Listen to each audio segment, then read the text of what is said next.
선한 사람 TV를 애청하고 계시는 국내에 계시는 성도 여러분 안녕하십니까? 이제 봄도 지나고 초여름이 되어 30도를 오르내리는 계절입니다. 모두 다 건강에 유의하시고 또 의료 과학자들이 발명한 백신도 연령에 준하는 주사를 맞으시고 면역성이 높아져서 코로나19를 물리치고 건강을 유지해가는 여러분들이 되시기를 바랍니다. 저는 이 구원의 문제를 다루고 있습니다. 구원은 무엇이며 구속은 무엇인가 라고 하는 주제로 말씀드립니다. 신자가 구원의 확신을 가지는 것은 대단히 중요합니다. 흔들리지 않는 구원의 확신을 가지고 있다면 우리의 삶에 두려울 것이 없을 것입니다. 많은 신자들이 구원의 확신 때문에 고민하고 괴로워합니다. 이런 말을 들으면 구원을 받은 것 같고 저런 말을 들으면 구원을 받지 못한 것 같이 느껴져서 고민을 한다고 합니다. 연약하에 잠시 실수를 했을 때 구원이 떨어져 나가는 것 같아서 불안하기도 한다고 말을 합니다. 구원은 광의적인 넓은 의미에서 말하는 개념이고 구속은 구원을 어떻게 이루었는지 내용적인 개념으로서 설명할 수 있는 어원이기도 합니다. 그러므로 구원은 하나님이 창세전에 그리스도 안에서 그의 기쁘신 뜻대로 그의 영광을 찬미하기 위하여 택한 그의 백성을 죄와 사망에서 해방하셨다는 의미를 가지고 있습니다. 먼저 크게 구원의 필요성, 에덴에서 선하게 지음을 받은 인간이 왜 구원을 필요로 하게 되었습니까? 그리고 성경의 주를 이루고 있는 내용처럼 예수 그리스도가 이 땅에 오셔서 자기 백성인 택한 백성들을 구원하기 위하여 십자가를 지고 희생의 제물이 되어야 했습니까? 성경은 인간이 죄를 범했기 때문에 구원자가 필요하게 되었고 예수 그리스도가 이 일을 성취했다고 합니다. 구약은 인간을 창조하실 때 하나님의 형상대로 의롭고 거룩하게 창조하시면서 인격적인 순종을 요구하고 그 대가로 영생을 보장했습니다. 불순종하면 죽음을 경고하는 행위 계약을 체결했습니다. 행위 계약은 창조주 하나님께서 주권적으로 피조물인 인간과 맺은 언약인데 이 선악과를 따먹지 말라는 계약을 행위 계약이라 말합니다. 그러나 아담과 하와는 사탄의 유혹을 받아 교만과 자만으로 하나님과 같이 되려고 선악을 알게 하는 열매를 따먹음으로 행위 계약을 파기하게 된 것입니다. 그 결과 성삼위일체 하나님과의 교제가 단절되었습니다. 이것을 구약적으로 죽음이라 말합니다. 그 이유를 잠시 설명하면 성부, 성자, 성령과 교제가 없는 삶은 사망입니다. 죽은 삶이라는 것입니다. 그런 측면에서 예수를 믿지 않는 사람들은 살아있으나 실상은 죽은 자와 동일하다는 것입니다. 그 죽음의 결과는 영혼과 육체의 모든 기능과 모든 부분이 전적으로 부패하게 되었습니다. 우리의 시조 아담은 조상이었음에도 불구하고 범죄함으로 그의 혈통으로 출생한 모든 사람은 원죄를 이어받게 되었고 아담이 받은 모든 죄와 허물과 죽음이 모든 후손들에게 전가 유전되었습니다. 이것을 원죄, 오리지널 신이라고 부릅니다. 원죄의 영향으로 사리백 제5장 6부로 자범죄를 짓게 되었습니다. 원죄나 자범죄는 하나님과의 법을 어긴 것이기 때문에 본질적으로 죄책감을 갖게 됩니다. 이러한 죄값으로 하나님의 진노와 저주 아래 있게 되었으며 이로 인하여 영적으로 현세에서 비참하게 되었고 죽게 되었으며 불안하고 고통하며 절망하고 좌절하며 무의미하고 소외되는 등의 비참함이 생겨났습니다. 죄는 이처럼 하나님과의 단절뿐만 아니라 인간과 연결되는 모든 부분에 분열과 좌절과 갈등이 생겨나게 되었습니다. 이런 결과로 수많은 도덕군자들과 인본주의자들과 철인들이 인간을 신격화시키려고 노력했고 인간을 무의미한 존재로 격화시키는 허무주의자로 만들고 거짓 종교에 들어가서 안식을 얻으려 했지만 쫓겨서 절망하게 되었습니다. 갈라디아서 4장 4-5절의 때가 참에 하나님이 그 아들을 보내사 여자에게서 나게 하시고 율법 아래에 나게 하신 것은 율법 아래에 있는 자들을 속량하시고 우리로 아들의 명분을 얻게 하려 하심이라고 했습니다. 때가 찬 경륜의 시점에 인간을 구원하시려고 아들을 보내주셔서 구원에 이르게 하셨습니다. 성경의 역사는 구원과 구속의 역사입니다. 영원히 만날 수 없었던 하나님을 만날 수 있는 기회를 허락하신 것입니다. 그 순간이 구원의 순간입니다. 구원이라는 말이 신약에 45회나 사용이 되었고 그 의미는 같지만 워딩은 다르게 나타납니다. 구출, 안전, 보존, 건강, 회복, 치료 등으로 구원이라는 말을 사용했다는 것입니다. 성경에서 구원이 영적인 뜻이 아닌 신체적인 구출의 의미로 사용된 때도 있습니다. 마태복음 8장 25절에 바다에서 큰 광풍으로 죽어갈 때 주여 구원하소서 우리가 죽겠나이다. 이 구원은 소조, 세이바스, 살려주세요 라고 하는 말로 사용됐습니다. 여기서 우리는 영적인 구원에 대해서 공부하고자 합니다. 성경에는 과거의 시제, 현재의 시제, 미래의 시제로 사용이 되었는데 첫째, 과거 시제. 우리가 예수 그리스도를 영접했을 때 구원을 받았다고 과거의 시제로 말하고 있습니다. 에베소 2장 8절에 너희는 그 은혜에 의하여 믿음으로 말미암아 구원을 받았으니 have been saved. 현재 완료형으로서 이미 과거에 성취된 구원이 지금도 계속되는 것을 말합니다. 로마서 8장 1절에 그러므로 예수 그리스도 안에 있는 자에게는 결코 정죄함이 없나니라. 이미 구원이 성취된 것으로 선포하고 있습니다. 요한복음 5장 24절에 내가 진실로 진실로 너희에게 이르노니 내 말을 듣고 나 보내신 이를 믿는 자는 영생을 얻었고 역시 과거사로 말하고 있습니다. 둘째, 현재 시제. 현재 시제로 구원을 이루어 가라고 말합니다. 빌립보 2장 12, 13 항상 복종하여 두렵고 떨림으로 너희 구원을 이루라. 현재 구원을 이루어 나가야 할 것을 강조합니다. 구원에서 가장 중요한 의미는 죄로부터의 구원입니다. 해방신학자들은 죄로부터가 아니라 억압이나 인권 유린이나 비자유에서 벗어나는 것으로 생각합니다. 우리가 구원을 받았다고 하는 것은 죄악의 형벌로부터 구원을 말합니다. 예수님을 믿는 순간 죄인의 자리에서 형벌과 상관없이 구원된 것을 말하고 죄의 형벌로부터 자유하게 됩니다. 우리에게는 결코 정죄함이 없습니다. 부모는 자식들을 징계는 하지만 심판하지 않습니다. 어느 부모가 자식을 불구덩이에 던지겠습니까? 우리가 하나님의 자녀가 된 그 순간부터 영원한 형벌과 심판으로부터 자유합니다. 그러나 완전한 자유가 아니라 계속 죄와 싸워야 합니다. 그런 의미에서 우리는 구원을 이루어 가야 합니다. 그러나 성경이 구원을 이루어 나가라고 할 때에는 죄악의 세력과 싸워야 된다는 것입니다. 어떻게 죄를 이기고 하나님이 원하시는 거룩한 인격으로 만들어져 갈 것인가를 고민하는 현재 시제의 구원을 말합니다. 그런 의미에서 구원을 이루어 가라고 한 것입니다. 시체 미래 시제. 그렇다면 질문이 있습니다. 우리는 언제 죄와 상관없는 존재가 되겠습니까? 주님이 재림하실 때입니다. 재림 때는 우리의 몸이 영화롭게 되어 죄를 짓지 않는 몸으로 주님 앞에 서게 됩니다. 주님과 완전히 사귐 속으로 들어가게 됩니다. 성경은 그날을 소망하라고 가르칩니다. 그런 의미에서 우리는 아직도 구원을 기다리고 있습니다. 그러나 그 구원이 미래에 있음에도 불구하고 거룩한 인격으로 만들어가는 현재의 시간 속에 살고 있으면서 구원을 받았다고 말하는 것은 축복입니다. 미래에 될 구원을 감히 현재의 구원을 받았다고 말하는 것은 어디에 근거하고 있습니까? 예수 그리스도가 이미 구원을 이루어 놓았기 때문입니다. 주님이 나를 구원하셨기 때문에 나는 구원을 받은 것입니다. 다른 말로 설명하면 내가 구원을 받았다고 말하는 것보다도 주님이 나를 구원하셨다고 말하는 것이 더 타당할 것입니다. 빌립보서 1장 6절에 너희 안에서 착한 일을 시작하시니가 그리스도 예수의 날까지 이루실 줄을 우리는 확신하노라. 바울은 그리스도 예수의 날까지 이루실 줄을 확신한다고 말했습니다.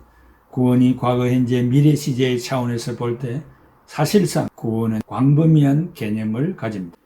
죄인이 예수님을 믿어 죄사함을 받고 죄악과 싸워 거룩한 인격을 이루고 영광스러운 그날에 주님 앞에 서는 그날까지를 총칭하는 단어가 구원이라는 말입니다. 전적으로 구원은 하나님이 하시는 일입니다. 요나는 물고기 뱃속에서 구원을 깨달았는데 구원은 여호와께로 말미암는다고 고백을 했습니다. 구원의 주도권은 하나님께로부터 시작이 됩니다. 하나님이 구원을 계획하셨고 예수님을 보내셨고 성령님을 통해 성취하신 사역을 우리에게 적용시켜 주신 것입니다. 크게 도대체 하나님은 왜 우리를 구원하시기를 원하십니까? 그 동기를 찾아보면 첫째, 우리를 불쌍히 여기셨기 때문입니다. 저주를 받아 마땅한 우리를 구원한 것은 우리를 불쌍히 여기셨기 때문입니다. 이사야 1장 6절에 발바닥에서 머리까지 성한 곳이 없이 상한 것과 터진 것과 하나님이 우리를 긍휼히 여기셨습니다. 긍휼은 저주를 주고 나쁜 것을 줘야 하는데 주지 않는 것입니다. 그래서 에베소 2장 4절에 긍휼에 풍성한 하나님이라고 말을 했습니다. 복음서에도 예수님은 사람들을 만날 때마다 불쌍히 여겨 주셨습니다. 유명한 부흥사 찰스 피니는 시카고 거리에서 지나가는 사람들을 보고 울었다고 했어요. 왜냐하면 그리스도를 모르고 지옥을 향하여 가고 있는 영혼들을 불쌍히 여기기 때문입니다. 이것이 예수 그리스도의 심장입니다. 도대체 우리를 사랑했기 때문입니다. 이 사랑은 아가페의 사랑입니다. 이것은 상대방의 유익을 위하여 생명까지 주는 것입니다. 주님이 우리를 사랑했다는 말은 주님이 우리의 유익을 위하여 십자가에서 죽으시고 생명을 구원했다는 말입니다. 고린도전서 13장에 자기의 유익을 구하지 아니하고 했습니다. 그 사랑이 구원의 행동으로 나타난 것입니다. 셋째, 은혜 때문입니다. 은혜는 받을 자격이 없는 자에게 그저 베풀어 주시는 호의, 즉 카리스, 영어로 grace입니다. 공로가 없는 자에게 호의를 베풀어 주는 것입니다. 우리는 나를 좋아하는 자에게 선물을 줄 수 있습니다. 그러나 나를 좋아하지 않는 자에게는 사랑을 베풀 수가 없습니다. 우리가 죄를 범하여 심판의 자리에 있었는데 은혜를 베풀어 주셨습니다. 우리를 불쌍히 여겨주시고 우리에게 유익을 구해주시며 받을 자격 없는 자에게 구원의 소중한 것을 주셨습니다. 넷째, 자비를 베풀어 주셨습니다. 긍휼과 사랑과 은혜를 실천하는 것이 자비, 즉 십자가입니다. 왜 하나님은 우리를 구원하시고자 했습니까? 위에서 말한 네 가지 이유 때문입니다. 긍휼과 사랑과 은혜와 자비 때문입니다. 그 자비가 인류 구원을 위하여 십자가를 지신 것입니다. 셋째, 예수 그리스도만이 구원자이십니다.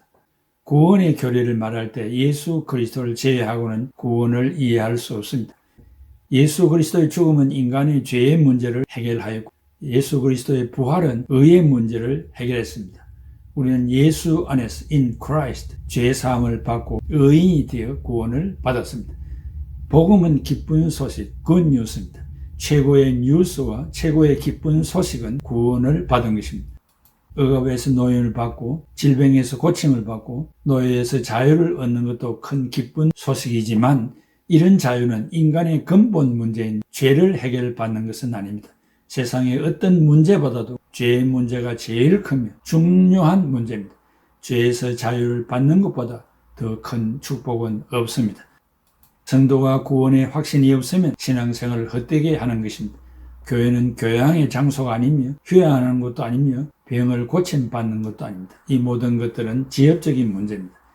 예수님을 통하여 구원을 받지 못한다면 가장 불쌍한 자일 것입니다. 예수 그리스도는 왜 죽으시고 부활했습니까? 우리가 죄를 범했기 때문에 죄인이며 죄인은 천국에 들어갈 수 없기 때문에 천국에 들어갈 수 있는 자격, 즉 의인이 되게 하기 위하여 부활하셨습니다. 첼로 역정의 기독도가 무거운 짐을 지고 십자가 앞에 갔습니다. 십자가를 보자마자 등에 있는 짐들이 굴러 떨어졌습니다. 천사가 나타나서 입고 누더기 옷을 벗기고 즉 제사함을 받고 예복을 입혀 주었는데 그것은 의의 옷을 말합니다. 의의 예복을 입지 않으면 입실할 수가 없습니다. 위대하신 하나님 앞에 서려면 의의 예복을 입어야 합니다. 이런 의의 예복을 주시려고 부활하셨습니다. 예수님은 내 죄를 짊어지고 죽으셨을 뿐만 아니라 다시 살아나셔서 나를 의롭게 하시고 우리의 생활에 들어오셔서 의인의 삶을 살도록 도와주십니다.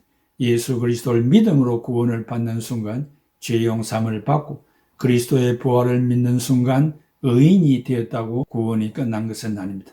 엄격히 말하면 구원은 시작에 불과합니다. 예수 그리스도의 초림이 택한 백성들의 승리가 결정되는 날입니다. 그러나 사탄은 아직도 우리를 유혹하고 있습니다. 언제 사탄이 두 손을 들고 항복할 것인가? 그날이 예수 그리스도의 재림의 날입니다. 초림으로 오신 예수님을 구주로 믿는 그 순간 구원은 이미 과거가 되었고 그 순간부터 우리가 미래를 향하여 가면서 현재를 살고 있습니다. 내가 예수 그리스도를 구주와 주님으로 영접할 때 하나님과 화해가 된 것입니다. 즉 죄의 문제가 용해되었기 때문에 얼굴과 얼굴을 대하여 보게 된 것입니다. 그리하여 의인이라고 불러주셨습니다. 의인이 아니고는 하나님을 배울 수가 없습니다. 이 사실을 확신할 때 구원의 문제는 성취된 것입니다. 예수님이 우리들의 죄를 담당했다는 것입니다. 우리는 용서받은 죄인이 되었습니다. 구원을 받은 것은 죄사함의 확신이 있어야 합니다. 구원의 확신을 가졌다고 완성된 것은 아닙니다. 구원의 현재 단계는 성화의 기간입니다. 주님의 인격을 닮아가는 품성 교육을 받는 것입니다. 주님이 다시 오시는 날에는 완전히 주님을 닮게 됩니다. 이것이 영화라고 부릅니다. 사랑하는 성도 여러분, 우리는 우리의 시조 아담 하와 범죄 타락함으로 죄인이 되었고 하나님의 원수가 되었습니다. 하나님이 이상과 같이 말한 구체적인 구속의 내용으로 우리가 하나님의 사랑을 받아 예수 그리스도를 믿어 구원 얻게 되었습니다. 이 사랑과 이 은혜를 어찌 잊을 수가 있겠습니까? 그런 구원의 확신과 내적으로 구속이 무엇인가를 이해하는 사람은 누가 명령해서가 아니라 억지로가 아니라 자원하는 마음으로 우리의 생명까지도 바쳐 교회를 위하여 복음을 위하여 하나님의 영광을 위하여 각 분야의 헌신자가 될 것입니다. 그래서 구원과 구속이라는 말을 잘 이해하고 사용하시기를 바라고, 전도할 때 구원받으십시오라고 말하는 것은 옳은 일입니다. 그러나 구원받은 자에게는 어떻게 구원이 이루어졌는가 하는 그 구속의 내용을 설명해야 할 이유가 있습니다. 교회 오십시오라고 하는 말은 합당하지 않습니다. 그냥 교회 오는 사람은 많습니다.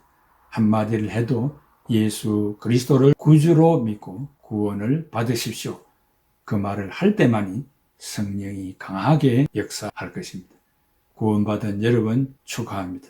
나아가 구원받은 자다운 삶을 살아가는 우리 모두가 되기를 기원합니다. 기도하겠습니다. 고마우신 아버지 하나님, 은혜와 사랑을 감사합니다. 영죽어 멸망받았던 저희들을 웬 은혜입니까? 웬 사랑입니까? 예수 그리스도를 믿어 구원 얻을 수 있는 믿음을 주시고 성령의 역사를 허락해 주신 은총을 감사합니다. 하나님 앞에 죄송한 것은 구원은 받았지만 하나님 앞에 인정받을 만한 구체적인 삶을 살지 못하는 것을 용서하여 주시옵소서. 힘쓰고 애쓰는 저희들이 되게 해 주시고 성령의 충만을 받아 성령에 의하여 살아가는 의인들이 되게 하여 주시옵소서. 사랑하는 국내에 계시는 성도님들의 가정과 기업과 손으로 하는 모든 일에 정직함과 진실함이 있게 하시고 하나님이 축복을 부어주지 않고서는 견딜 수 없는 하나님의 영광이 선포되는 성도들과 살아가는 삶이 되게 하여 주시옵소서. 주 예수 그리스도의 이름으로 기도하옵나이다. 아멘. 주 예수 사랑 기쁨 내 마음속에 내 마음속에 내 마음속에 주 예수 사랑 기쁨 내 마음속에 내 마음속에 있네. 나는 기뻐요 정말 기뻐요 주 예수 사랑 기쁨 내 마음에 나는 기뻐요 정말 기뻐요 주 예수 사랑 기쁨 내 맘에 이제는 정죄 없네. 예수 안에서 예수 안에서 예수 안에서 이제는 정죄 없네. 예수 안에서 예수 안에서 없네. 나는 기뻐요 정말 기뻐요 주 예수 사랑 기쁨 내 맘에 나는 기뻐요